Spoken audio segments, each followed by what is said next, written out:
আসসালামু আলাইকুম। আশা করি আপনারা সবাই ভালো আছেন। আগামীকাল সপ্তাহের প্রথম দিন পুঁজিবাজার কেমন যেতে পারে এই বিষয়ে যদি বলি তাহলে সর্বশেষ ওয়ার্কিং ডেজ নিয়ে বৃহস্পতিবারের মার্কেট নিয়ে একটু আলোচনা করব। তারপর আগামীকাল মার্কেট কেমন হতে পারে এবং একটা নিউজ নিয়ে কথা বলার চেষ্টা করব। দুইটা নিউজ আছে ইম্পর্ট্যান্ট। আশা করি আপনারা পুরো ভিডিওটা শুনবেন। আর আপনাদের কাছে অবশ্যই আমার একটা রিকোয়েস্ট থাকবে যে আপনারা আমার ভিডিওগুলো বেশি করে শেয়ার করবেন যাতে অনেক বিনিয়োগকারীর কাছে ভিডিওটা পৌঁছায়। আর নতুন যারা মার্কেটে চলে আসছেন, একেবারে নতুন, মার্কেট সম্পর্কে কোনো ধারণা নাই, আপনারা চাইলে আমাদেরকে দিয়ে পোর্টফোলিও ম্যানেজ করতে পারেন অথবা স্টক সাজেশনের জন্য আপনারা আমাদের সাথে যোগাযোগ করতে পারেন। আমরা ন্যূনতম একটা এন্ট্রি ফি নিয়ে আপনাদের সাথে বিশেষ করে স্টক সাজেশন এবং একটা স্টকের এন্ট্রি লেভেল কোথায়, এক্সিট কোথায়, এই বিষয়ে ন্যূনতম একটা এন্ট্রি ফি নিয়ে আমরা সহযোগিতা করার চেষ্টা করব। আর যারা টোটাল পোর্টফোলিও ম্যানেজ করতে চাচ্ছেন সেটা আলাদাভাবে আমাদের সাথে যোগাযোগ করতে পারেন। বিশেষ করে একেবারে নতুন যারা মার্কেটে আছেন, আমি আসলে তাদের বিষয়টাকে সবচেয়ে বেশি গুরুত্ব দিই, কারণ তারা এই মার্কেট সম্পর্কে খুব বেশি ধারণা রাখে না। তারাই সবচেয়ে বেশি ক্ষতিগ্রস্ত হয় মার্কেটে, যেহেতু তারা মার্কেটের এই মার্কেট কেমন, কতটুকু ভয়ঙ্কর হতে পারে বা কতটুকু মানে ভালো হতে পারে, তারা তো অনেক কিছুই দেখে নাই, যার কারণে তাদের ব্যাপারেই আমি অনেক বেশি কনসার্ন থাকি। তো যাই হোক, সর্বশেষ ওয়ার্কিং ডেজের মার্কেট নিয়ে যদি আমি বলি বৃহস্পতিবারের, এখানে পজিটিভ যদি আমি দেখি, পজিটিভটা আমি শুধু দেখব আইসিবি ইন্ডেক্স মোবার আইসিবি ছিল 2.10, 2 পয়েন্টের মতো প্লাস। আইসিবি প্লাস থাকা মানে হচ্ছে আইসিবি যেহেতু 3,000 কোটি টাকার একটা ফান্ড, আমরা হয়তো অনেকে ভুলে গেছি, তাদের কাছে আছে। আইসিবি যে দিনে পজিটিভ থাকে ওই দিনটাকে আমি একটু ভালো হিসাবে দেখতে চাই, যদিও ইন্ডেক্স নেগেটিভ 5 পয়েন্টের মতো। আর মার্কেট নেগেটিভ ছিল সর্বশেষ ওয়ার্কিং ডেজে ব্যাঙ্কগুলো খুবই খারাপ করছে। ইন্ডেক্স নেগেটিভ করার ক্ষেত্রে যেমন ইউসিবি ব্যাংক, আল রাফা ইসলামী bank, লাফাজ Holcim, BRAC bank, national bank, IFIC bank, সবগুলো ইন্ডেক্সকে নেগেটিভ করে দিছে। লাফাজ হোলসিমের একটা নিউজ আছে যে তাদের সম্ভবত শেয়ার বিক্রির একটা ঘোষণা আছে, তো সেদিক বিবেচনা করেও এই শেয়ারটার প্রাইস ইন্ডেক্স নেগেটিভ করে দিয়েছে 1.29। তো ওভারঅল বৃহস্পতিবারের মার্কেট অন্যান্য মার্কেটের দিনের মতোই স্বাভাবিক ছিল।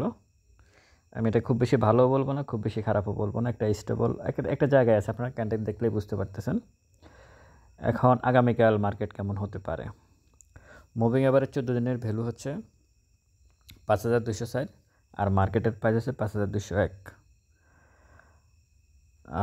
সপ্তাহের প্রথম দিন আগামীকাল এবং সামনে ঈদ আছে, খুব বেশি ওয়ার্কিং ডেজ বাকি নেই। আমি মনে করি মার্কেট থেকে যতটুকু টাকা বিনিয়োগকারীরা কালেকশন করে নেওয়ার তারা নিয়ে গেছে। এখন এখান থেকে টাকা বের করে অন্য ব্যবসাতে খাটাবে এরকম কিছু নাই। যেটা হওয়ার সেটা আরও 15-20 দিন আগে হয়ে গেছে। যদি কেউ এখান থেকে দেখা গেছে অনেকে টাকা উইথড্র করে অন্য কোনো ব্যবসা, বিশেষ করে জামা কাপড়ের, জুতার, কারণ এই ব্যবসাগুলোতে এখন সবচেয়ে বেশি চলতেছে ঈদ কেন্দ্রিক, তো সেটা এখন আর এই মুহূর্তে নাই। আগামী 3-4 দিনে এটার কিছু নাই, তেমন কিছু প্রভাব, ওই প্রভাবটা মার্কেটে পড়ার কোনো সুযোগ আছে বলে আমি মনে করি না।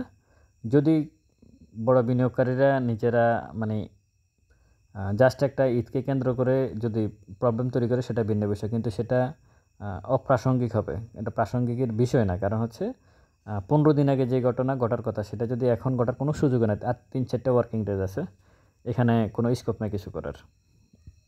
অলরেডি রমজান 20টার উপরে চলে গেছে, এখানে আর ওই রকম কোনো কিছু নাই। যারা মার্কেটে মাল নিয়ে আসার তারা নিয়ে আসছে, সেল অলরেডি হচ্ছে। নতুন করে আসলে জেলা পর্যায়ের যে দোকানগুলো আছে ওখানে কোনো মাল নিয়ে আসবে বিক্রি করবে এরকম কিছু নাই। তো সুতরাং আমি মনে করি মার্কেট আগামীকালকে প্লাস থাকার সম্ভাবনা কম, কিন্তু খুব বেশি যে মাইনাস হবে এরকম আমি মনে করি না। কেন প্লাস থাকার সম্ভাবনা কম সেটা হচ্ছে এখানে হিস্টোগ্রামের যে বারটা, ওই বারটা পরপর দুইটা রেড ক্যান্ডেল করে ফেলছে, যেটা করা উচিত হয় নাই হিস্টোগ্রামের বারের। তো এটা যেহেতু করে ফেলছে, এই দিক বিবেচনা করে আমার কাছে মনে হচ্ছে যে হয়তো আগামীকাল মার্কেট কিছুটা, খুব বেশি না, মানে এমন হওয়ার কথা না যে যেটাতে অনেক বেশি মার্কেট পড়ে যাবে, ওরকম না। কারণ ক্ষুদ্র বিনিয়োগকারীরা শেয়ার সেল দিচ্ছে না। তো সেদিক বিবেচনা করে বড়রা যদি সেল দেওয়াও লাভ নাই, কারণ এখানে তারা সেল দিতে পারে, তাদেরকে তো আর কেউ নিষেধ করবে না। কিন্তু খুব বেশি তারা এখান থেকে সেল দিয়ে খুব বেশি কিছু এখান থেকে পাওয়ার নাই আর। কারণ গত 3 মাস 6 মাস মার্কেট একই জায়গায় পড়ে আছে, এখানে এত সেল দিয়েও কিছু হয় না। সুতরাং তারা সেল দিয়েও খুব বেশি কিছু অর্জন করতে পারবে না এখান থেকে। তবে হিস্টোগ্রামের বারটা যেহেতু একটু মানে গাঢ় লাল হয়ে গেছে, এটাকে আমি নেগেটিভভাবে দেখি। আর ম্যাকডি তো আপনারা দেখতে পাচ্ছেন, সেটা ব্লু রেখা মানে অরেঞ্জ রেখার দিকে গিয়ে আবার ব্যাক করে পিছনে চলে আসছে, নিচের দিকে চলে আসছে। সেটাও একটা খারাপ দিক আমি মনে করি মার্কেটের জন্য। পজিটিভ যদি আমি, মার্কেট সবই তো খারাপ, কিন্তু তারপরেও পজিটিভ যদি আমি দেখতে চাই, সেটা হচ্ছে ক্যান্ডেলটা।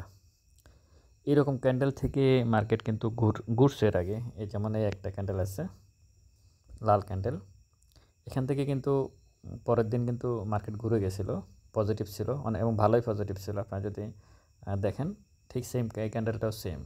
তো সেদিক বিবেচনা করে আমি মনে করি যদি মার্কেট পজিটিভ থাকে আমি আশ্চর্য হব না। ভলিউমটা ইম্পর্টেন্ট বিষয় আগামীকালকের জন্য। 497 কোটি সর্বশেষ ওয়ার্কিং ডেজে বৃহস্পতিবারে লেনদেন হয়েছে। আগামীকালকে আশা করি 500 কোটি টাকার উপরে যদি ভলিউম যায়, ভালো কিছু হতে পারে। তবে আমি পজিটিভ চিন্তা করি এসেন্সে, বিশেষ করে ব্যাংক সেক্টরে ফ্লে হয় না অনেক দিন থেকে। সম্ভবত ফেব্রুয়ারির শেষের দিকে কিছুটা হয়েছিল একদিন, প্রায় সবগুলো ব্যাংকের প্রাইস বাড়ছে, এরপর কিন্তু আর বাড়ে নাই ব্যাংকের প্রাইসগুলো। সুতরাং এখানে ব্যাংকের এখানে যারা বিশপ বিনিয়োগকারীরা স্ট্রাইক হয়ে আছেন, তারা কিন্তু প্রফিট টেক করতে পারেন। আমি আমার ভিডিও যারা শুনতেছেন তাদের জন্য বলতেছি না, স্মার্ট মানি যাদের আছে, যারা মার্কেট প্লে করে, তারাই ব্যাংক থেকে প্রফিট টেক করতে পারে নাই খুব বেশি। ওই 25 বা 26 ফেব্রুয়ারি সম্ভবত একদিন যে মার্কেট বাড়লো ব্যাংকের শেয়ারগুলো, ওই দিন হয়তো কিছু তারা প্রফিট টেক করতে পারে, কিন্তু ওটা খুব বেশি ছিল না, খুব বেশি ছিল না। 2-3টা ব্যাংকে হল্টেড ছিল, বাকিগুলো কিন্তু খুব বেশি প্রাইস আপ করা নাই, কোনোটা 3%, কোনোটা 5%।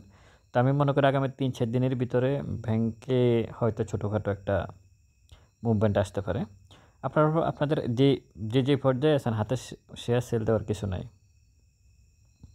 এখন প্রফিটটা হয়ে গেছে খুবই নগণ্য, মানে আপনি খুব কম প্রফিটেই আসলে এখন সন্তুষ্ট থাকতে হবে। তো সব কিছু মিলে আগামীকালকের মার্কেট আমি একটু নেগেটিভভাবে দেখি, একটু নেগেটিভ, পজিটিভ হতেও পারে, অস্বাভাবিক কিছু না, কিন্তু আমি একটু নেগেটিভভাবে দেখতে চাই আর কি।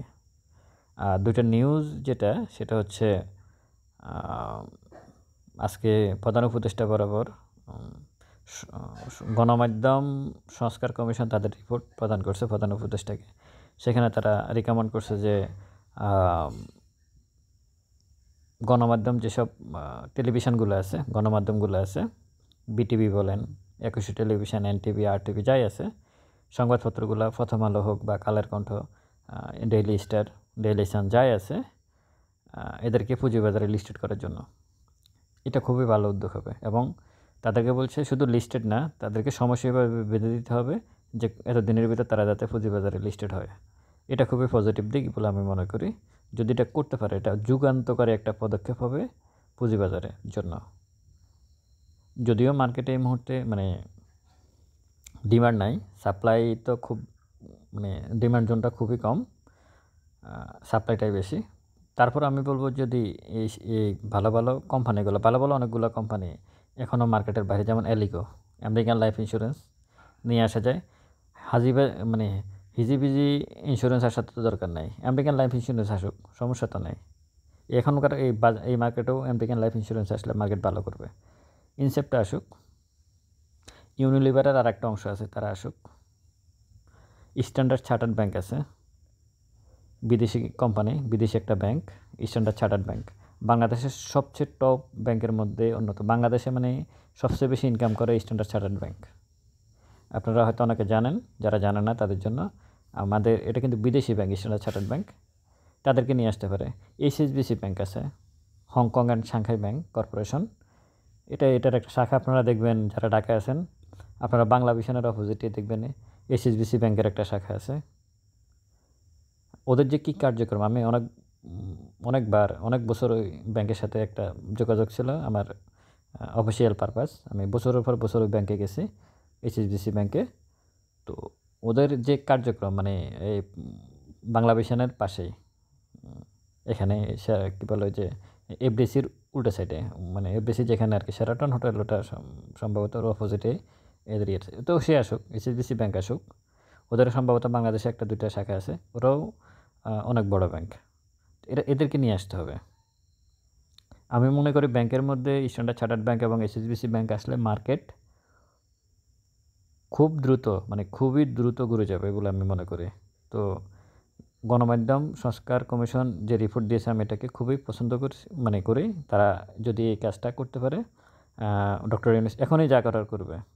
ওই পরবর্তী নির্বাচনের পর যদি অন্য কোনো সরকার আসে, তখন আবার যেই লাউ সেই কদু, আমাদের গ্রামের একটা প্রবাদ আছে নোয়াখালীর, এটাই হবে। তো সুতরাং যা করার এখনই করে ফেলতে হবে। আরেকটা বিষয় হচ্ছে,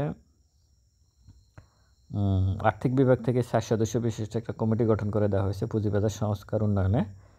আসলে তো কমিটি দিয়ে কিছু হবে না, ভলিউম দরকার, মার্কেটে ভলিউম করতে হবে, মার্কেটকে ভালো করতে হবে, টাকার দরকার মার্কেটে। এখানে এত ইয়ের কিছু নেই। মানে এই রাশেদ মাকসুদ কমিশন আসি মনে হয় 100-র উপরে মিটিং করছে, কোনো ফলাফল হয়েছে? বিনিয়োগকারীদের কিছু হয়েছে? কিছু হয় নাই। আর্থিক বিভাগ থেকে বরং এই জিনিসটা নিয়ে আসছে, এই জিনিসটা আরও বেশি, মানে মাঠ থেকে মাসির দরদ বেশি হয়ে যাবে, যেখানে কমিশন তার নিজস্ব সক্রিয়তা হারিয়ে ফেলবে, সিকিউরিটি এক্সচেঞ্জ কমিশন। কারণ এখন আর্থিক বিভাগ তারা বলবে যে আমরা তোমাদের থেকে বেশি বুঝি, এই কারণে তোমরা আমাদেরকে ডাকছো। তো সুতরাং তারা তাদের মতো করে রিকমেন্ড করবে, যেটা মার্কেটের জন্য খুব বেশি ফলপ্রসূ হবে বলে আমি মনে করি না। যার কাজ তার করতে হবে, যার কাজ তারই করা উচিত। আপনারা আগামীকালকের মার্কেট যদি আমি আবার ফেরত আসি, একটু সাবধানতা অবলম্বন করবেন। তবে খুব বেশি মানে অ্যাগ্রেসিভ কোনো কিছু ট্রেড করার কোনো স্কোপ নাই এই মুহূর্তে। ওয়েট অ্যান্ড সি মোডে থাকবেন, মার্কেটকে একটু দেখবেন। তবে মার্কেট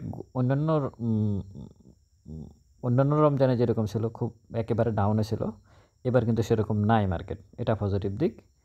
কারণ এখন ডাউনে না থাকারও কারণ হচ্ছে যে মানে মার্কেট তো গত 3-4 বছর থেকে একই অবস্থা, আর কি ডাউন হবে? সেই কারণে হয়তো ডাউনে নাই। কারণ সাধারণত রমজানের আগে মার্কেট অনেক ভালো থাকে। জানুয়ারি ফেব্রুয়ারিতে কিন্তু সবসময় মার্কেট বাড়া থাকে, রমজানে গিয়ে একটু ডাউন হতো।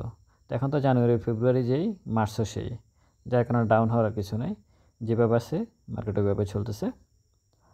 আপনারা একটু আগামীকালকে একটু মার্কেটটাকে অবজার্ভ করবেন, ভলিউমটা দেখবেন কেমন হয় সকাল দিকে।